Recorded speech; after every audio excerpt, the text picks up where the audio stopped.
the deployment of the quaternary treatment will still be at its infancy, with no more than 20% of all large plants and 10% of all small plants equipped. And only by 2045 it will be fully in place. So, ladies and gentlemen, that is 20 years from now.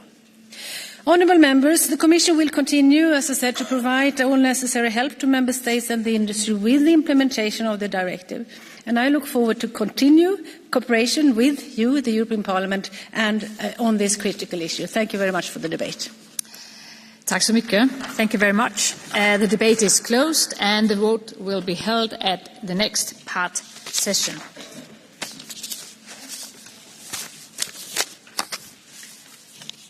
And while we get the Commissioner to take his seats, I will announce the next item, and that is the Commission statement, imminent death penalty threats in Iran in the light of the latest executions, including on the 18th and 19th of March 2026 by the Iranian regime. I would like to inform members that there will be only one round of political group speakers for this debate. Therefore, there is no catch the eye procedure or no blue card will be accepted. And I will now invite the Commission and Commissioner McGrath to take the floor to start this statement, please. The floor is yours.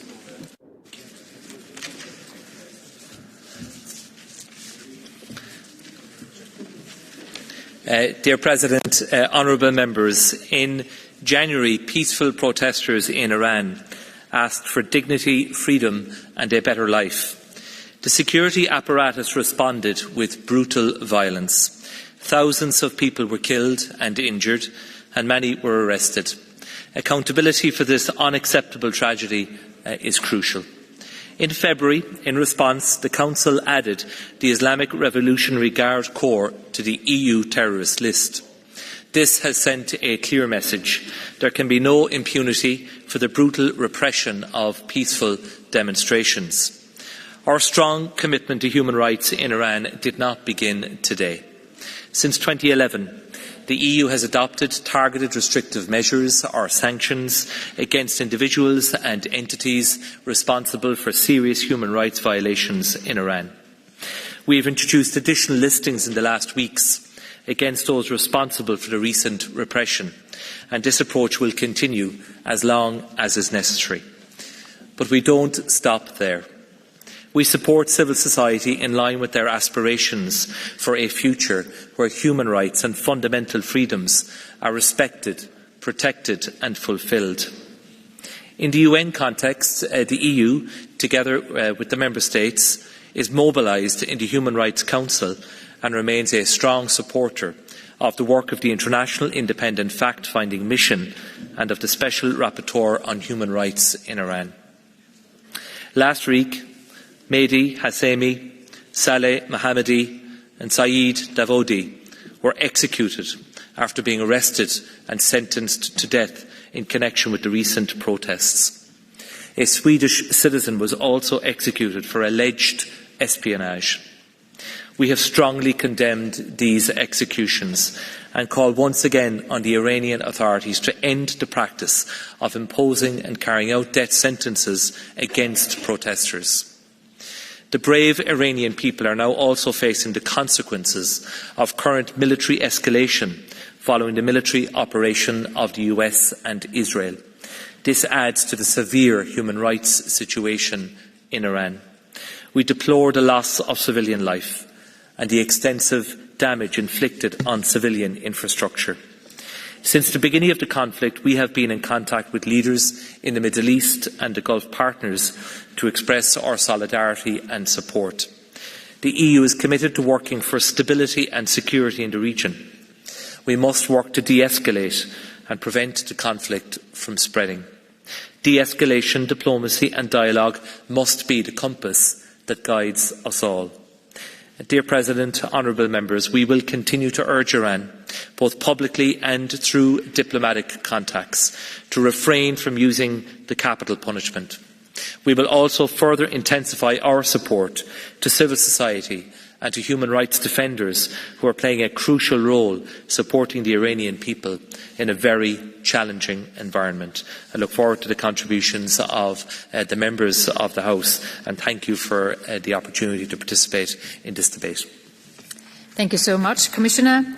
And we will now take the round of speakers on behalf of the groups and begin with Hildegard Bentele for EPP. Please, 2 minutes. Dear Commissioner, dear colleagues, the main concern of European and Western leaders and the focus of the media is the economic impact of the war between Israel, the United States and Iran, when and how the Strait of Hormuz will reopen and when oil and gas production will resume. The Iranian regime, in contrast, is waging war abroad and using the death penalty as a tool of terror at home. On the 18th and 19th of March, the 19-year-old wrestler Saleh Mohammadi and 2 others were executed following grossly unfair trials. And human rights organizations warn this is only the beginning of a new wave of executions. The factual leader of Iran may no longer be a cleric, but Mohammad Ghalibaf, the key figure of the Revolutionary Guards, continues to implement a policy of executions, repression and intimidation against his own people. Women and young people are at the forefront of those targeted. So I ask, whoever now seeks to strike a deal with the Iranian regime must demand an immediate halt to executions, the release of political prisoners, an end to sham trials and torture, and access to detainees and prisoners and medical care. I would like to point out that Donald Trump has an astonishingly good record of getting prisoners free. I ask every European politician meeting with representatives of the Iranian regime to carry a list of names of those sentenced to death for the mere crime of protesting for freedom. My list carries the names of Mohammad Amin Biglari, 19 years, sentenced to death for so-called enmity against God, together with 6 others. Shaheen Wahid Parast Kalour, Shahab Sodi, Abul Fasel Salehi Sia Vashani, Amer Hossein Hatami, Yasser Rajai Far Ali Fahim. Also, and again and continuously in the focus, minorities like the Baha'i Paivand Naimi. Our eyes, those of the European Parliament, continue to be with the terrorized people of Iran. We will not forget you. Thank you very much. The next speaker is Daniela Tad, 2.5 minutes on behalf of S&D Group, please. The world is consumed by one question: the war, its legality and its consequences. And while that question dominates, we are missing something critical. Repression in Iran has not paused. In fact, it is accelerating. People are still being arrested, tortured, forced into confessions. Just yesterday, I received information about a young man, Peyvan Naimi, detained, tortured, subjected to mock executions, pushed to confess to crimes he simply did not commit. No trial or evidence, just fear and brutality. This is not an isolated case. This is a system that targets anyone who dares to disagree. Protesters, journalists, minorities, ordinary citizens, European citizens. And this is where Europe, in my opinion, is getting it wrong. We debate wording while people are being beaten into submission. We hesitate while others are paying the price. It took us 3 years. 3 years to designate the IRGC as a terrorist organization. I am freely against foreign political interference, but this is not about that. This is about responsibility. Our responsibility to protect, to speak with clarity, to act with purpose, to demand concrete action, the release of political prisoners, unrestricted internet freedom, the enforcement of sanctions which are still being bypassed as we speak. Only these critical tools can create the conditions for a democratic transition. Because if this regime survives this moment, it will not get better, it will not reform, it will only get worse. So our choice is simple. Do we keep observing or do we start leading? We will always be against war. War is not simply a failure of diplomacy. War is a failure of humanity.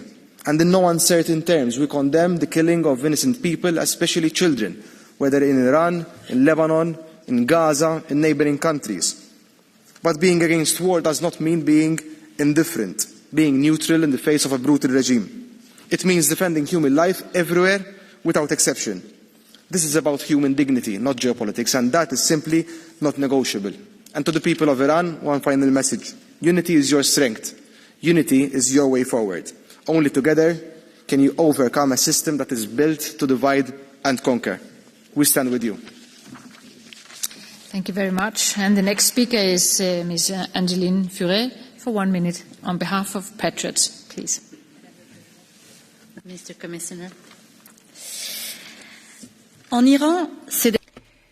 the last few days in Iran, 2 young men were hanged.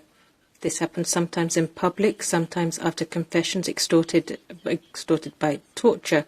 On the 18th and 19th of March, there were other executions. Tens of other prisoners are awaiting their turn, condemned to death in expedited trials. Yes, this regime uses the death penalty as a political weapon, but the question is, what are the EU statements worth? Because in the face of a regime that kills to stay in place, we cannot afford to be naive. We cannot negotiate with a power that hangs its opponents.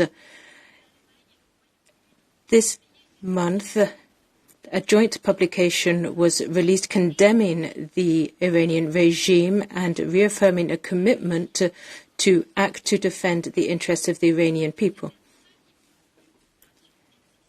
There is cooperation at this level, and the EU should support the national governments. The only possible Europe is that of the nations, and the European Union should support them rather than speaking for them. Thank you very much.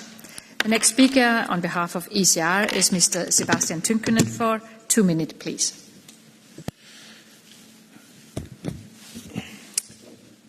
Dear Iranian people, I am so sorry.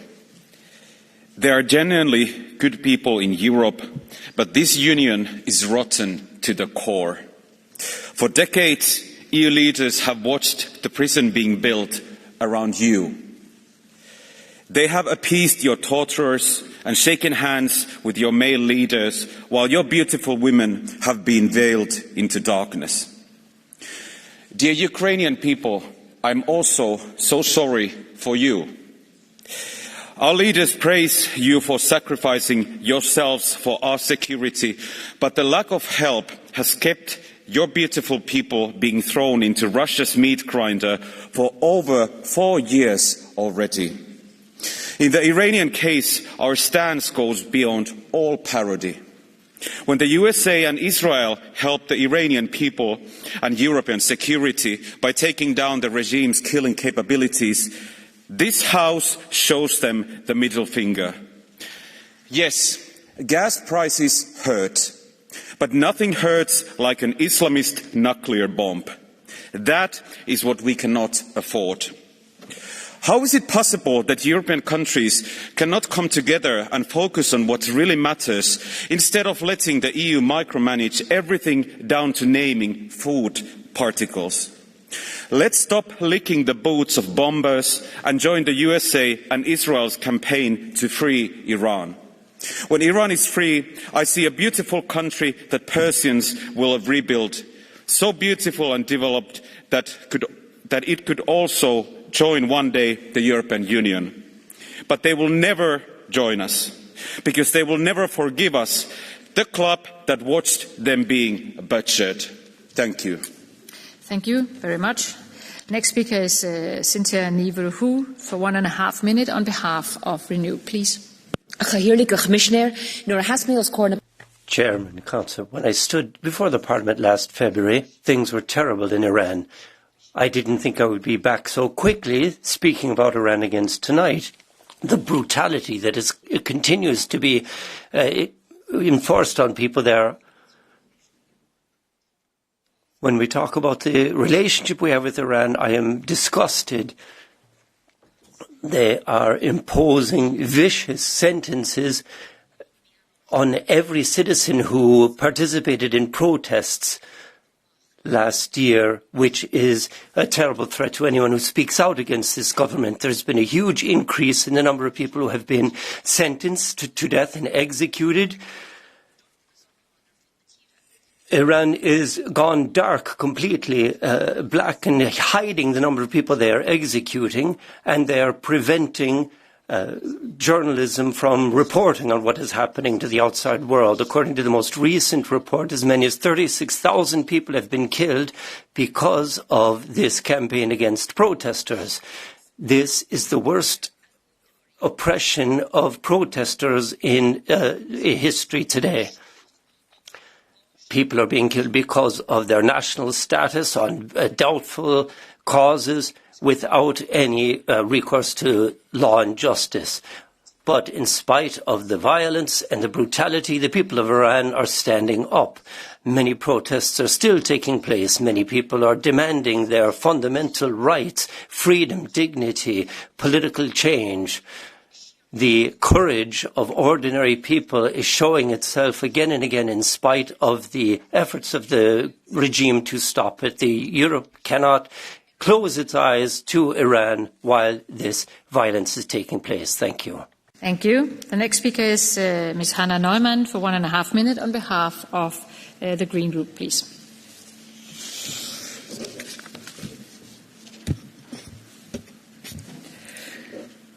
This war has raised hopes among many Iranians, hopes for change, hopes for freedom, but today there is a real threat that it may end in a disaster, leaving them with nothing but an emboldened, even more repressive and aggressive regime. While the world is watching missiles and internet memes, the Islamic regime is tightening its grip at home. Political prisoners are held in overcrowded cells, executions rising, a regime determined to destroy every little bit of resistance, of hope, of life, a nation under a nationwide internet blackout designed to control reality, to kill in the dark. And now, there is a Donald Trump 15-point plan, a plan without a single point on the people of Iran, a rush for a quick deal, an attempt of Donald Trump to save Donald Trump by replacing mullahs with mullahs and selling out the future of an entire nation. We have seen this before, dear colleagues. In 2020 in Doha, Trump rushed to a deal with the Taliban.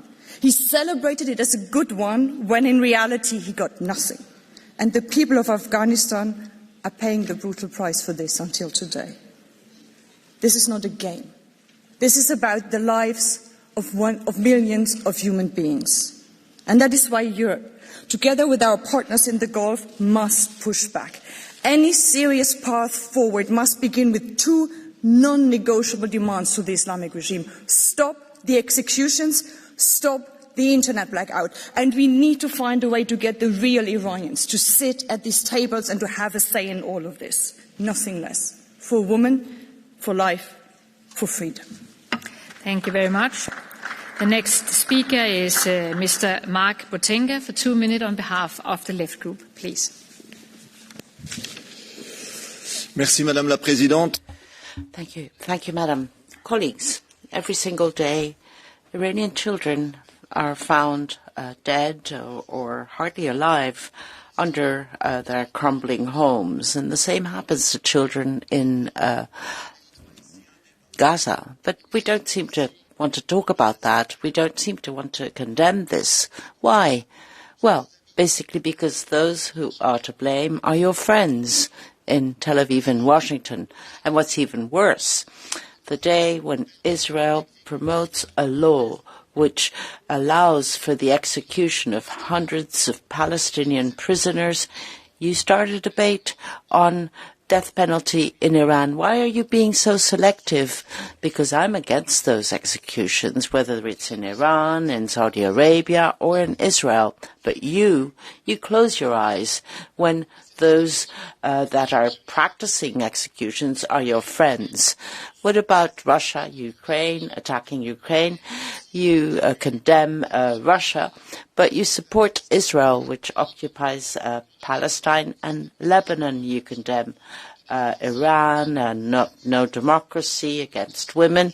But what about Saudi Arabia, a religious country where women have no rights? You condemn Iran and its support to Hezbollah, but your business with the Emirates, you are also supporting the weapons supplied to Sudan. But you don't say anything when Qatar gets rid of the elections.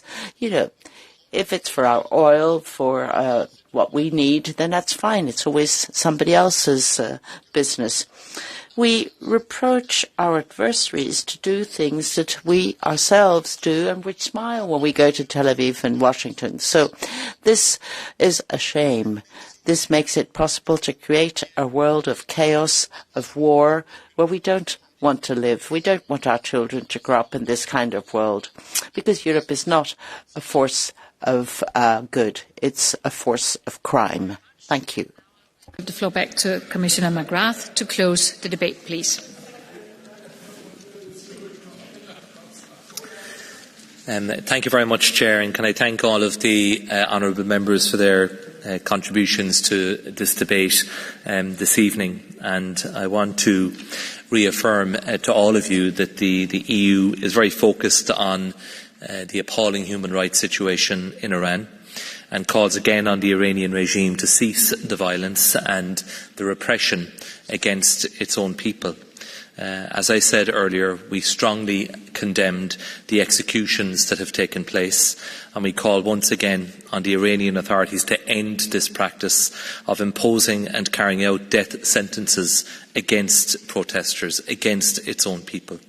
The new leadership in Tehran must understand that it now has a historic opportunity to genuinely change Iran's behaviour towards its own people and towards the rest of the world.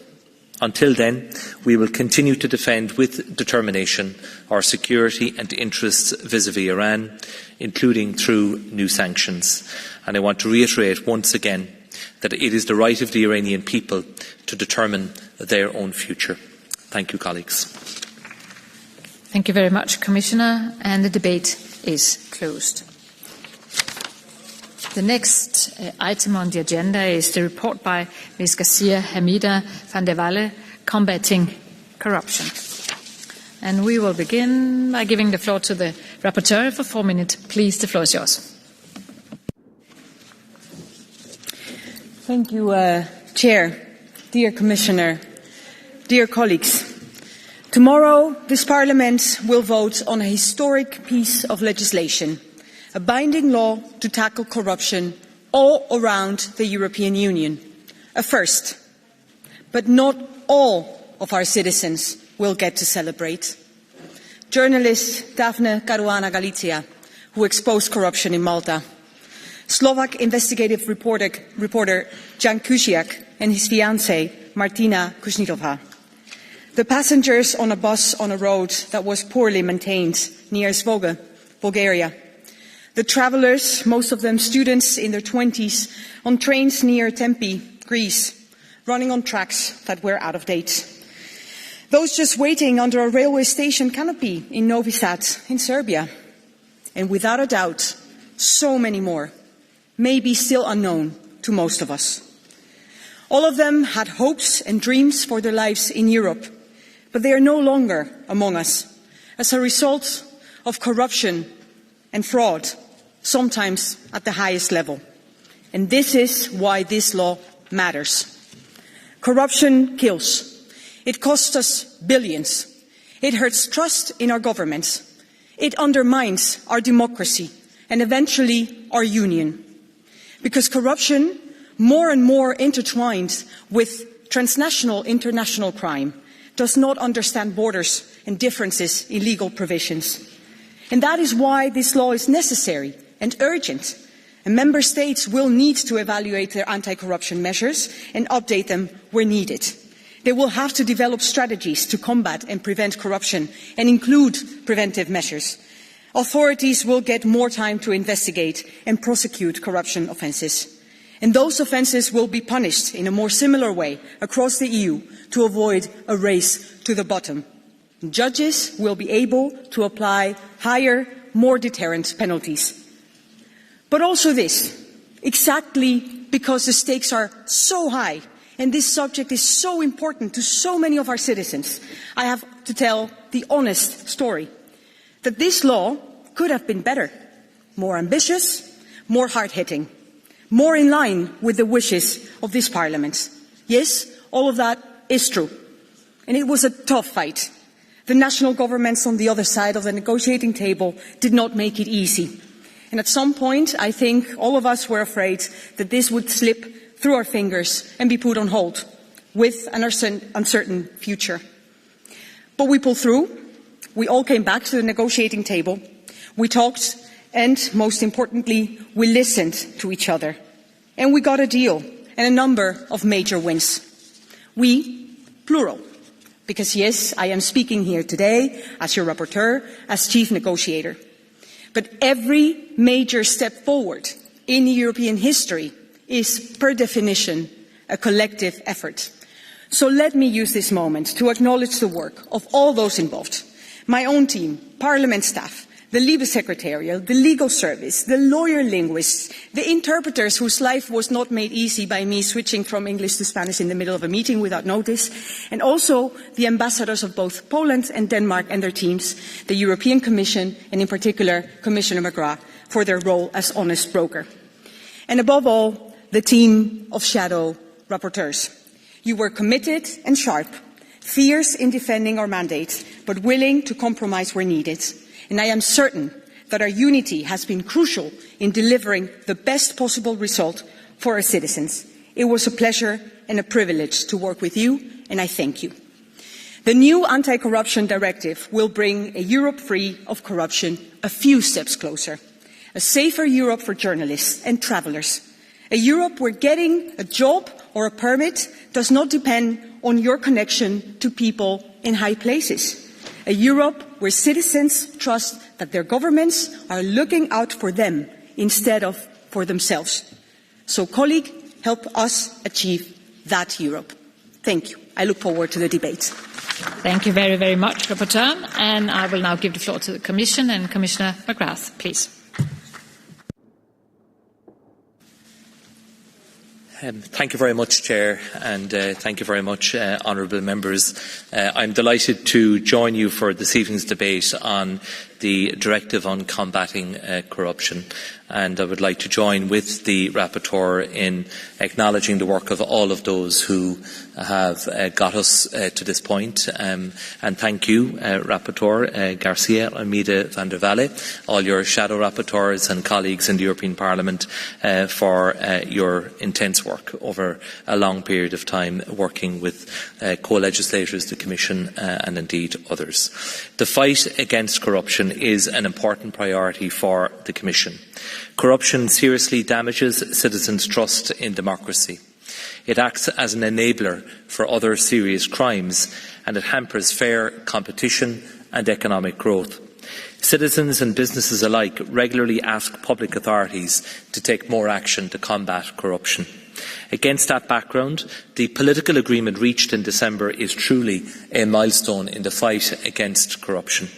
For the first time, we will have a common legislative instrument setting EU-wide standards on fighting corruption. The directive replaces an outdated framework that limited corruption to bribery offences. But nowadays, corruption, as we know, takes many other forms, and there was a clear need to harmonise and expand the definition of corruption across the EU to also include other offences such as misappropriation, enrichment and trading in influence. The directive will also contribute to making investigations and the prosecution of corruption more effective. Member States will have to ensure that law enforcement and prosecutors have adequate investigative tools to fight corruption at their disposal. These can, for example, include special investigative tools similar to those used in countering organised crime. In addition, the directive sets minimum rules on limitation periods to ensure sufficient time to bring corruption offences to justice. By harmonising minimum levels of penalties across the EU, we increase deterrence and prevent criminals from exploiting legal differences between our member states. The response to corruption needs to be strengthened. That is what the directive sets to do. But we also need to strengthen our ways to prevent corruption in the first place. This is why it is particularly important that the directive includes a strong chapter on prevention and integrity. This is also thanks to the Parliament's continuous efforts and your ambition to increase our common standards. The directive puts a particular emphasis on raising awareness and strengthening integrity measures in public administrations. Such measures can include asset declarations for high-level officials, lobbying registers, or rules on transparency in political party financing. They help to create a culture of integrity in which corruption and impunity are not tolerated. Member States will also be required to have national anti-corruption strategies in place and to carry out sector-specific risk assessments. Preventing and fighting corruption goes hand in hand with our work to protect our democracies from undue influence. Citizens must be confident that public institutions operate with transparency, accountability and with integrity. By reinforcing our common framework, we are enhancing public trust, we are upholding the rule of law and strengthening the resilience of our democratic institutions. And let me finish by thanking you, honourable members, for the Parliament's continuous push for an ambitious text in these negotiations, and I witnessed that ambitious push in the trilogue negotiations that we worked our way through. Thanks to your support to the Commission's proposal, the agreed text is, I believe, a crucial step forward to tackle corruption in a comprehensive manner across our Union. Finally, I wish to underline the strong commitment of the rapporteur and that of all the shadow rapporteurs involved. It has been key for defending an ambitious text and for reaching an agreement with the Council on this directive. You can count on the Commission's commitment and my personal commitment in further supporting Member States in the implementation of this directive. Thank you for your attention, and I look forward to the contributions this evening. Thank you very much, Commissioner. And we will now start the debate and begin with Mr. Casa for 2 minutes, please.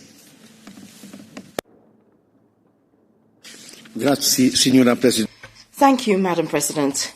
Yes, we are the ones who pay the price of corruption. The citizens also pay this price. Citizens who are victims of those who enter politics to abuse power, to line their own pockets, and to think they are above the law. Colleagues, we have an opportunity before us to give them an answer, a historic opportunity to strengthen our tools in this fight and approve the most ambitious directive against corruption in the history of the European Union. The directive against corruption is the result of difficult negotiations, because we know that the Council would have preferred not to make this law, but we did not give up. And this vote will send a clear and strong message that corruption is not the norm, that we will not accept corrupt politicians covering for each other. This vote is also for journalists and for those brave citizens who expose abuses, people who work despite risks to themselves. Let us not forget, in fact, Daphne Caruana Galizia Jankucek and his fiancée. We all have a duty to be their shield, and with their and your support, we will deliver stronger standards that will work in practice across Europe, and that will give a message of hope to those citizens who are on the right side of the fight against corruption. And finally, Madam President, I would also like to thank all those who carried out the negotiations, including Raquel, of course, and also the President of the LIBE Committee. I saw honesty, determination, insistence, persistence in order to achieve the best directive we could have against corruption, and therefore thank you, because yes, we worked together in the most united way possible. Thank you very much, and come on, let's make this law a reality. The next speaker is Ms. Riedel for 2 minutes, please. Monsieur le Commissaire, Commissioner Raquel, dear colleagues, 3 years ago the Qatargate scandal deeply affected the reputation of the European Parliament.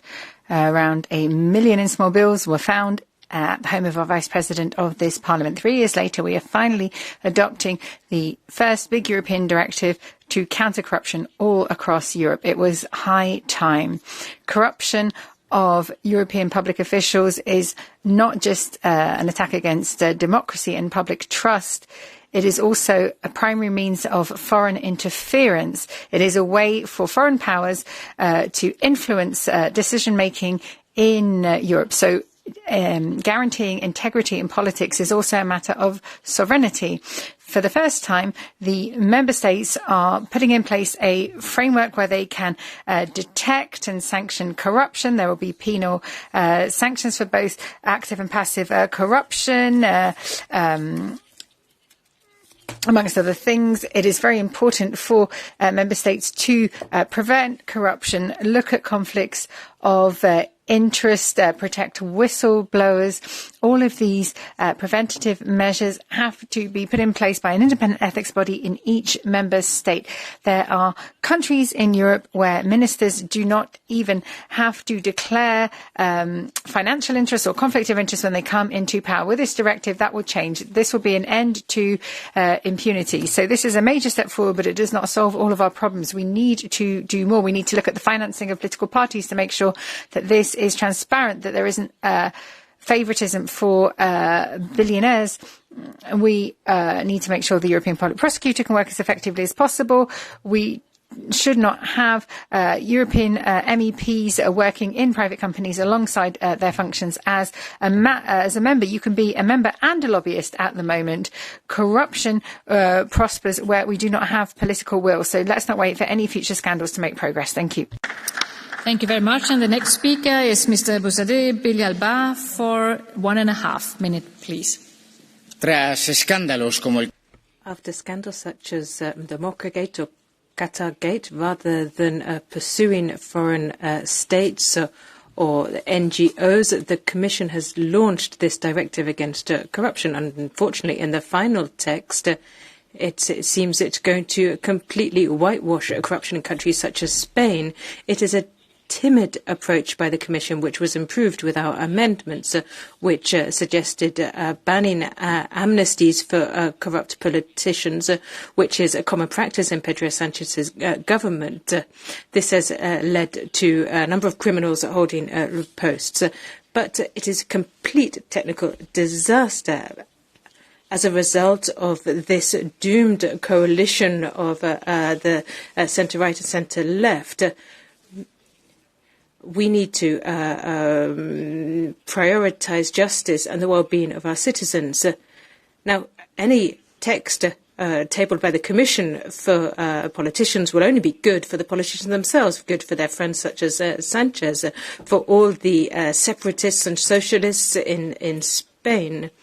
This is a directive which means that Sanchez will only benefit from these new rules. Member states will be able to fill their pockets as they wish.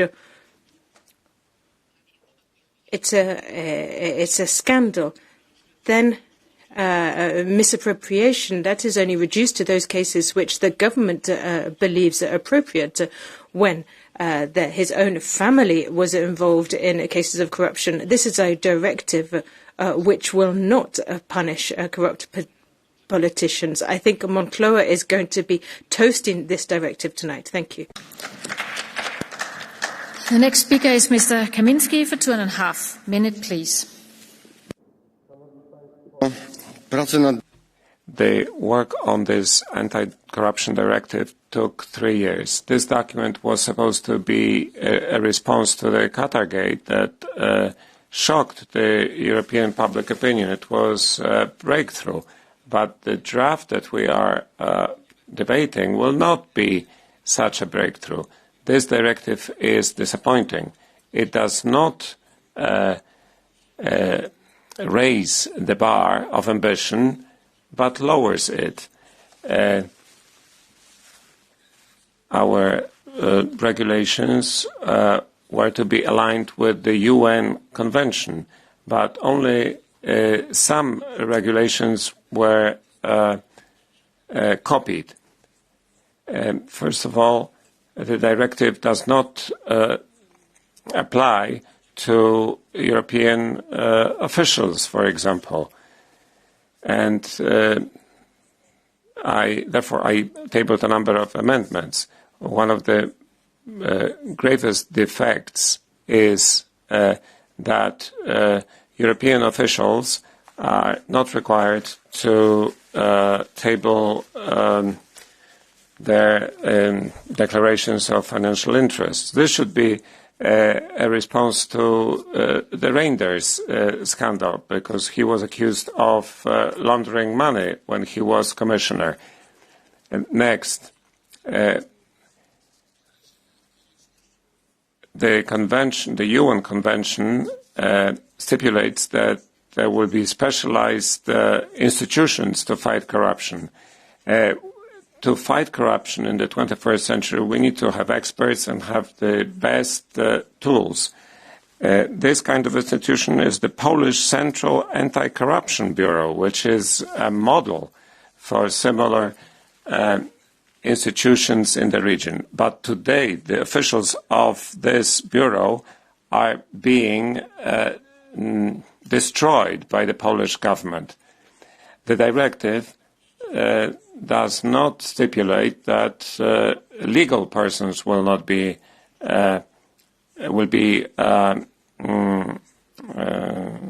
investigated. The European Parliament should send a clear signal. We are determined to fight corruption, and we have necessary tools.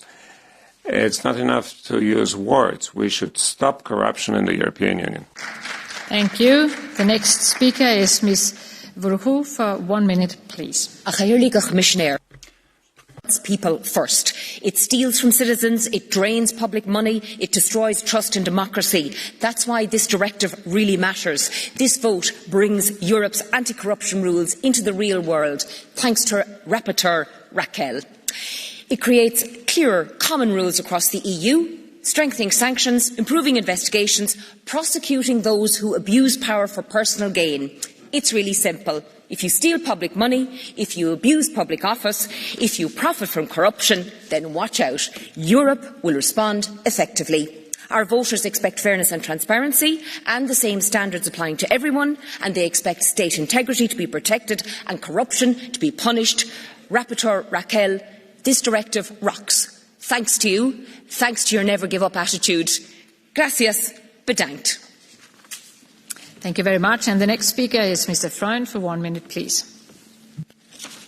Liebe Kolleginnen und Kollegen, wissen Sie was?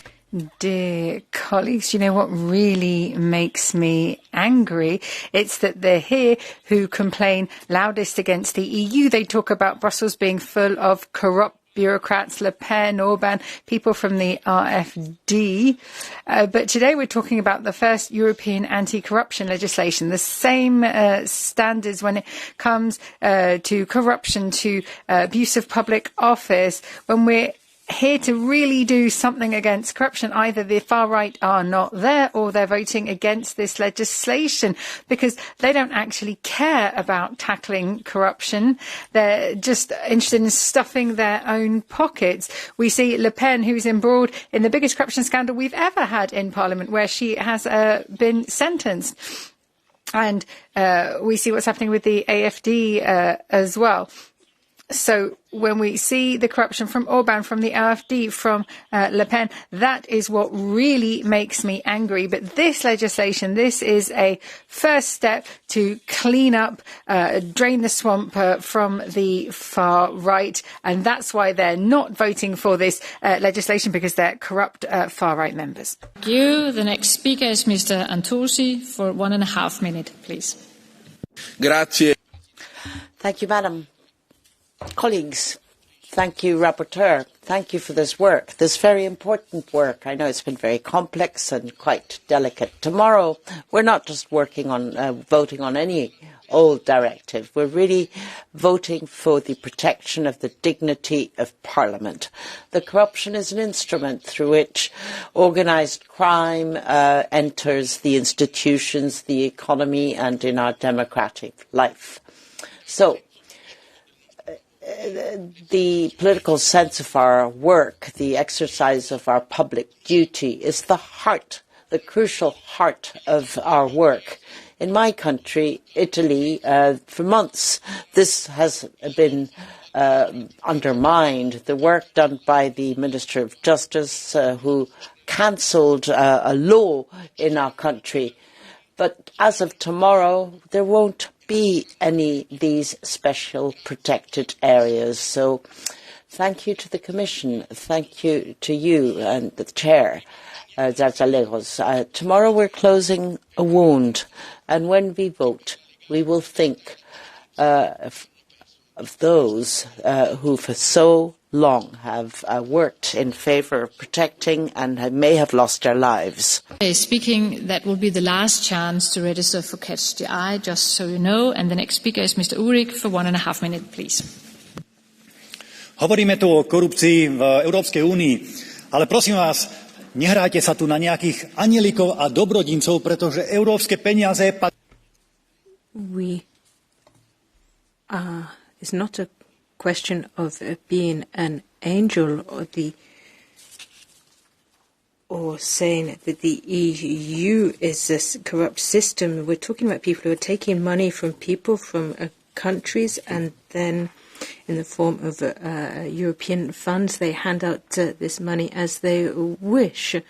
And this money is used for NGOs, for migrants, for supporting those outside our borders, and part of these Euro funds are used for corrupt purposes. And should we put a stop to this? Yes, of course. But we cannot depend on Madame von der Leyen to do this. She is not going to put a stop to this herself. And while this doesn't happen, the citizens are going to see us as a parody of what should really happen. So yes, corruption should be stopped, but this has to be done via a fully independent institution such as Olaf or the Court of Justice, yes, but politicians shouldn't be the ones who are trying to solve this. For 1.5 minutes, please.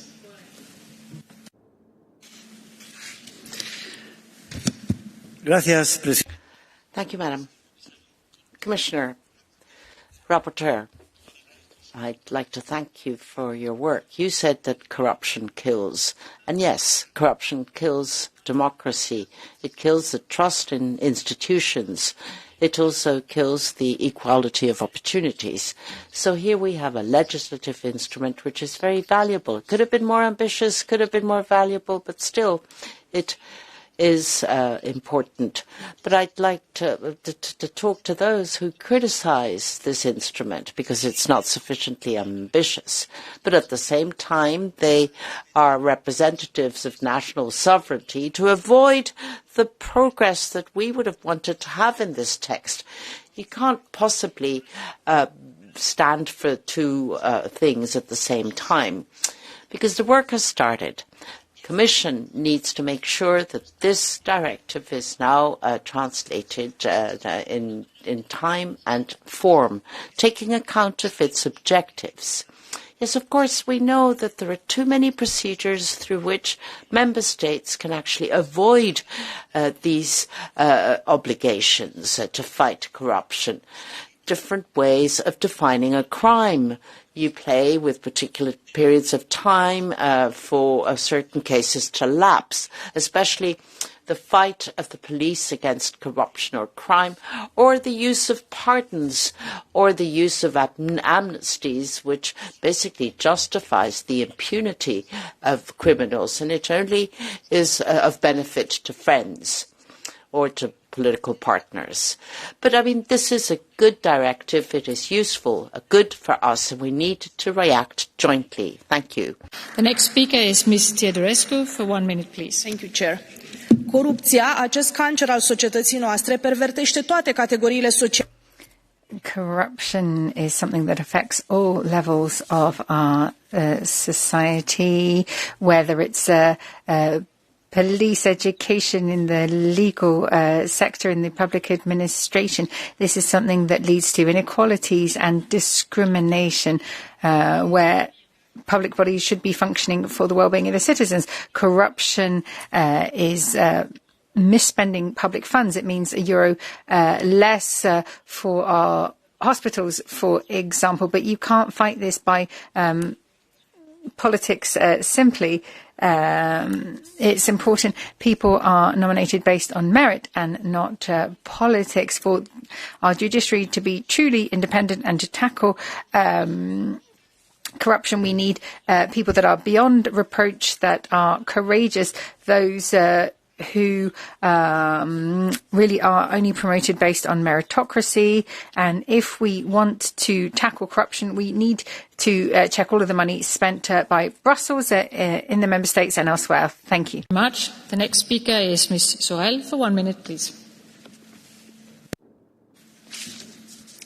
Chers colleagues, when those in charge break the rules and seem to be untouchable, a collective trust breaks down and citizens turn away from the institutions. Plato was right. The city becomes corrupt when its rulers act in their own interests. We have to be very clear, consistent, and act with determination. Sanctions have to be true deterrents.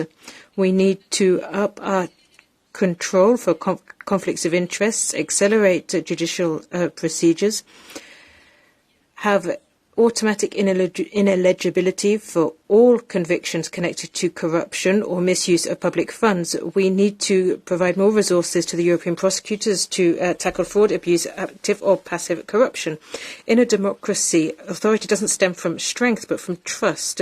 The rules have to be simple. The more responsibility you have, the better you have to behave. That is the price of retaining the trust of our citizens and ensuring the solidity of our democracy. Thank you. Thank you very much. And the next speaker is Mr. Zdechovský for 1 minute, please. Vážená paní předsedající, Dear Chair, dear Mr. Commissioner, ladies and gentlemen, I prepared an interesting speech about how it is necessary to be united. But Mr. Uhrig inspired me to say something else. If there is a crime, if there is fraud, like, for example, in Slovakia, we must do something about it. And that's why we want international standard to stop abuse of the law the way the Slovak government makes it. And of course, the European money must serve the citizens. I think you agree with that. We need money for motorways, for infrastructure, to make Slovakia a richer and more prosperous state. But what have you done in Slovakia? There is a lot of crime, over-expensive public project. David Casa did a perfect thing. It's the best thing, which is a prevention to the corruption. Speaker before Catch the Eye is Mr. Jonski for 1 minute, please. Bardzo dziękuję, pani przewodnicząca. Thank you so much, President. Ladies and gentlemen, I am proud that this directive, Union Without Corruption, was one of the priorities of the Polish presidency in the Council. But today we have to say a bit more. We sometimes say that fighting corruption is like fighting bugs. Sometimes you have to get rid of the whole house to get rid of this plague.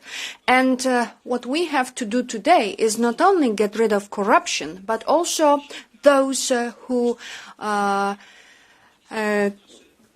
carry out the treason, because this is more than just the money, because this is also about our security. If someone is telling stories to our enemies, I can say that the history was treating such people in a very brutal way. And those who even today are talking about corruption, they pretend not to see Hungarian collaboration with Putin. And Putin will not stop at anything. He needs those who are like Orban and others, so he wants to influence the election results in the EU countries. So EU must be strong, must not compromise, because we are not protecting our financial interests but also our security. Thank you.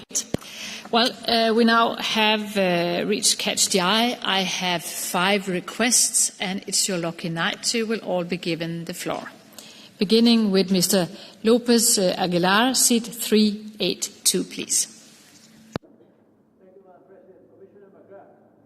Directiva penal europea contra la This legislation against corruption is a step forward, but not just because it's a response to Qatar Gate.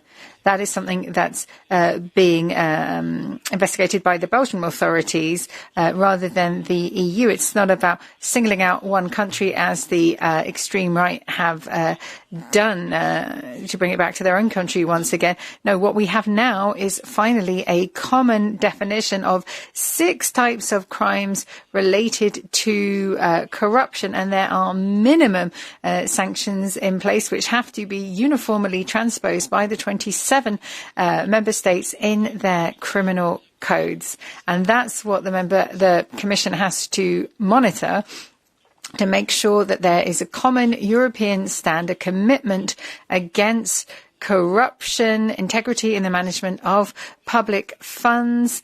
That is very important when it comes to these standards across the whole of the EU. Thank you. Thank you very much. The next speaker is Mr. Tynkkynen, seat 204, please. Arvoisa puhemies. President, corruption is like poison. It's a poison that too many decision makers are making the mistake of drinking. That poison has been drunk and spit in people's eyes, here in the EU too. Some have been caught, some probably not. We have had Qatargate and the Huawei scandal. Both sides have been suspected of paying EU decision makers to promote their preferred policies. Think about this from a voter's point of view. They trust their vote to the person who then, with this vote, gets into a decision-making position. And this decision-maker then decides to take this dirty money and decides to run not in the interest of their own voter, but, for example, in the interest of Qatar or a Chinese company. If a decision-maker decides to do so, I wish them only one fate, that they are sent to prison without passing through the starting point. Thank you. Thank you very much. And the next speaker is Mr. Vasik, seat 516, please.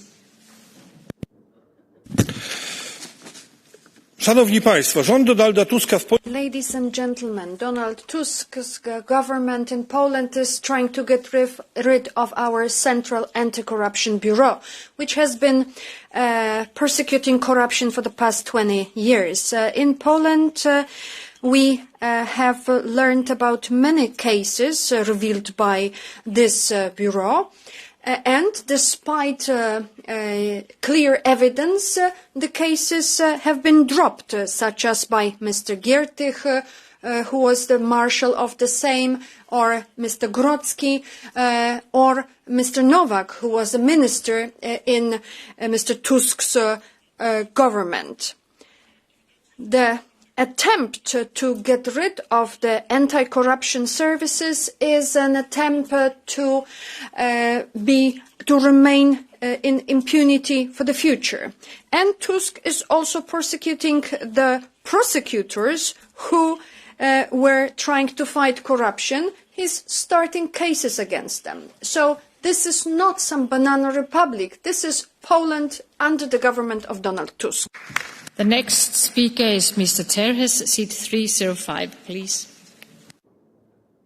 Mulțumesc. Am ascultat cu foarte mare atenție dezbaterea. Thank you very much. I've been listening very carefully to this debate and the positions taken up by colleagues. Well, corruption is basically is to draw advantages for yourself or for others in the exercise of your public service. If you read very carefully the definition of trying to influence someone, so that you can read that somebody who promises to benefit another person. So according to this definition, this person could be condemned for this type of influence, exercising this type of influence. But if there is no particular advantage, if this is not something that is clearly evident, well, this person is accused. But I think it's a question of words here. If the words are incriminating, then the entire parliament should probably end up in prison. Thank you. Just 1 minute each. The next and last speaker under Catch the Eye is Ms. Ivanovici Suzuaka, seat 834, please.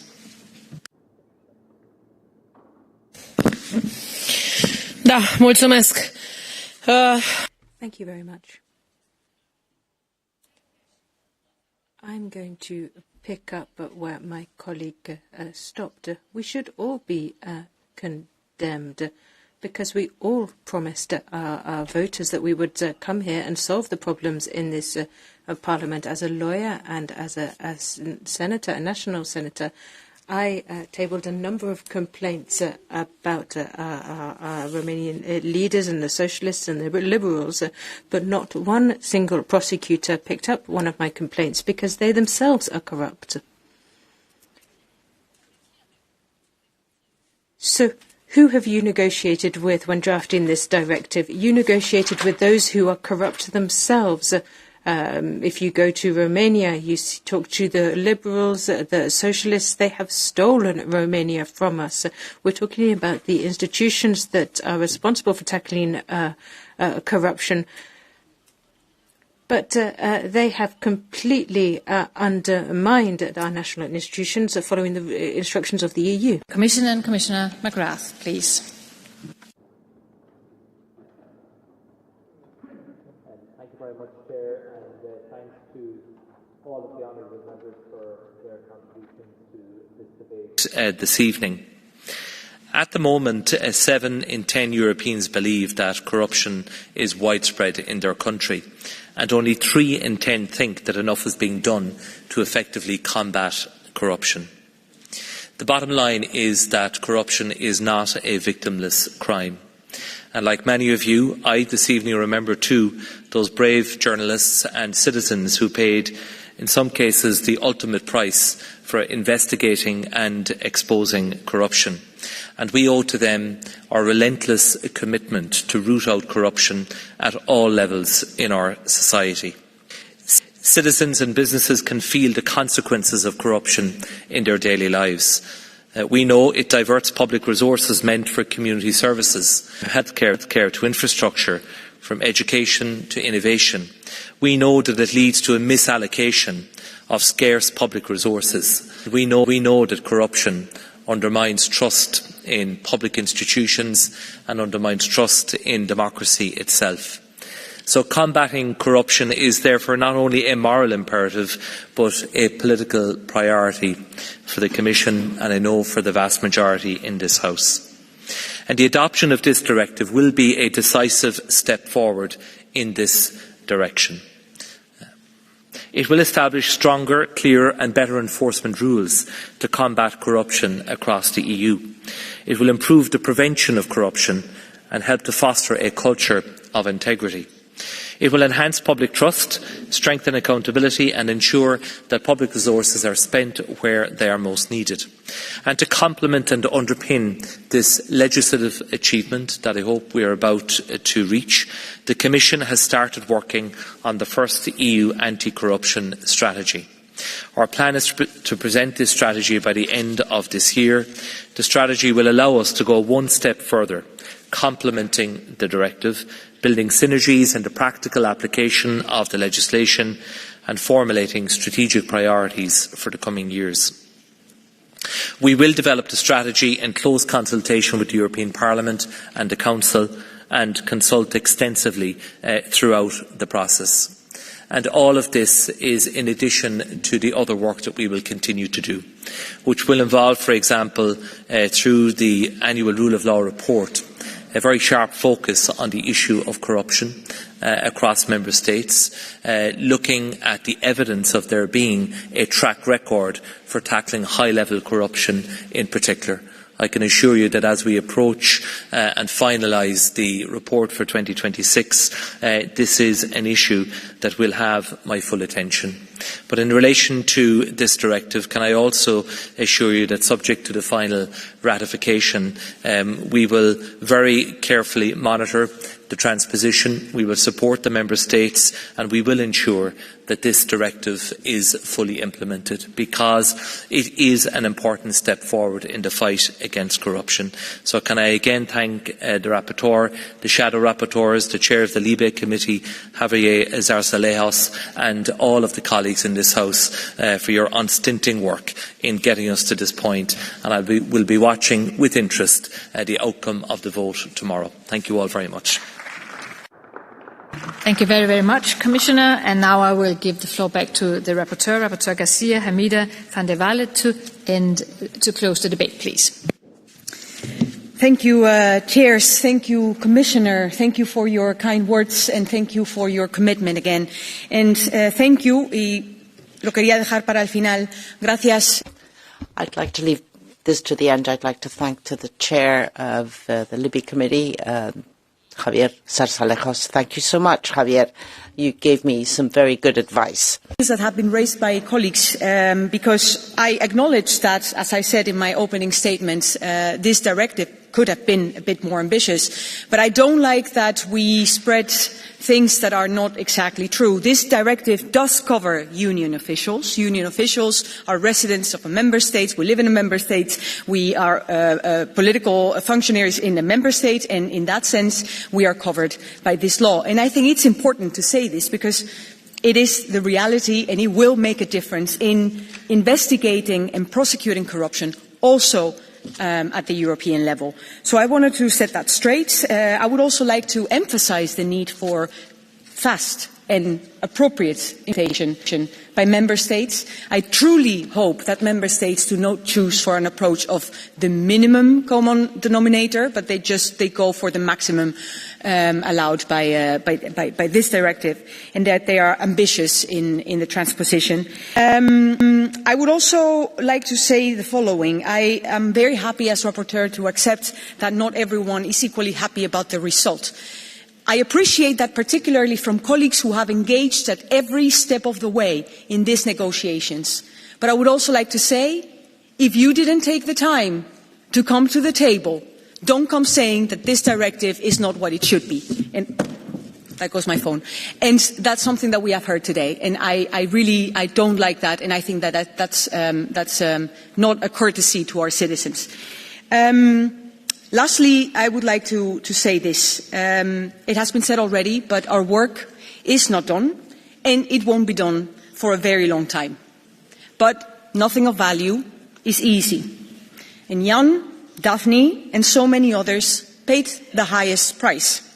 May their names be the last ones we need to remember in such a way.